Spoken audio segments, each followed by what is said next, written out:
What structure is best for a user story? Right. So the good old fashioned, you see it in so many places, as a I want so that, as a user, I want to do this thing so that I achieve this benefit. That is often the construct we see for a user story. It's a good construct, there's nothing wrong, it's a decent pattern. It was created 20-ish years ago to help a team rebuild their habit about user stories. They recognised that when they were writing them, they were missing one of those three things. Who wants it? What do they want? And why do they want it? They used it for a period of time and then moved back on, having rebuilt the habit. Nothing wrong with it as a structure, but it's not the user story format. And in fact, I don't believe there is a structure for user stories. What we need to do is remember where they came from. They were created, early XP creators, Ward Cunningham came up with the idea, recognizing that people deliver information best, we learn best, and we do it more naturally through stories. We tell stories every day. Okay? Think growing up, all the stories you were told to teach you about the world, how to behave. You tell stories when you reconnect with people that re-establish relationships. They are throughout our lives. And that's what Ward Cunningham wanted to harness, was the fact we're naturally storytellers. Okay?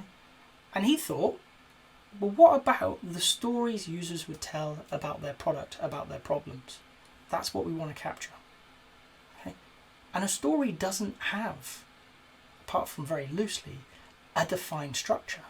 You can go many, many different ways and create a compelling story. And we want to do the same thing. It's not about writing it down in a certain structure. It's about conveying the information that everybody needs. So we want something that is imprecise. We want something that's loose, because that will invite questions. That will get people to think, oh, well, what if?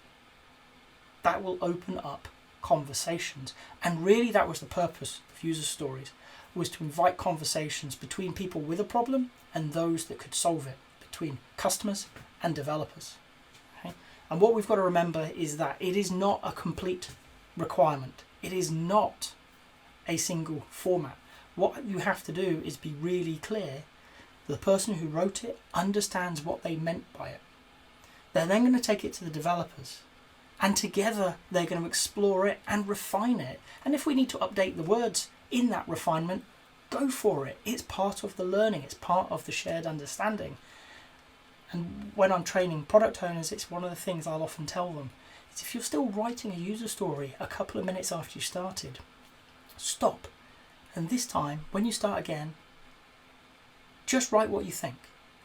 If it's good enough for you to walk into refinement with your developers and you can recall what's important and what's not, what you're trying to achieve and why you're trying to achieve it, it's good enough. Because in that conversation, you're going to have a half a dozen bright people working with you to understand it better, to formulate something that makes sense to all of them. And then collectively, you will understand what's written down better because you've created it together. I'm not a fan of defining one structure for user stories or for anything. I'm a fan of saying put just enough down now so that when it comes up, you know what you're talking about and you can communicate that effectively with other people, and then together collaborate on creating something that you all understand and can take forwards. If you've got to this point in the video, I hope you've enjoyed it. If so, a like would be appreciated. If you want to hear more from me, more answers to questions that maybe you've got in the Agile world, please subscribe to the channel. And if you've got a question that you really want answered, drop it in the comments. I promise we'll get around to it. Thank you.